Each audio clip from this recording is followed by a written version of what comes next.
আসসালামু আলাইকুম। এই যে দেখতে পাচ্ছেন আমার এখানে হিউজ পরিমাণ চা প্যাকেজিং হচ্ছে। এই যে আমাদের অটো মেশিনের প্যাকেট, এখানে আমরা অটো মেশিনের প্যাকেটজাত হচ্ছে আমাদের বহুল প্রচলিত এই চা রাজধানী ব্ল্যাক টি চা। বাংলাদেশের এমন কোনো জায়গা নেই যেখানে আমাদের রাজধানী ব্ল্যাক টি চা চলে না, শুধুমাত্র উত্তরবঙ্গ ছাড়া।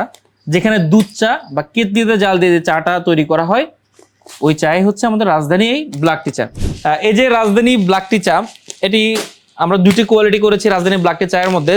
একটি হচ্ছে মিডিয়াম দানার চা এবং আরেকটি হচ্ছে ভিওপি চা। এই মিডিয়াম দানার চা এবং ভিওপি চায়ের মধ্যে পার্থক্য কোন জায়গায়? অবশ্যই রয়েছে। মিডিয়াম দানার যে চা এটি হচ্ছে লিকারটা আপনার খুব তাড়াতাড়ি দিবে এবং স্ট্রং লিকারটা হবে। আর ভিওপি দানার ক্ষেত্রে হচ্ছে লিকারটা আস্তে আস্তে দিবে এবং লাস্টিংটা একটু বেশি করবে। সো এখানে আমি যদি দেখাই আমাদের এই যে হিউজ পরিমাণ চা এখানে আমি প্যাকেজিং করে রেখেছি। এরপর আমি যদি এখানে দেখাই কি পরিমাণ চা আমাদের প্রতিদিন প্যাকেজিং করা হয়।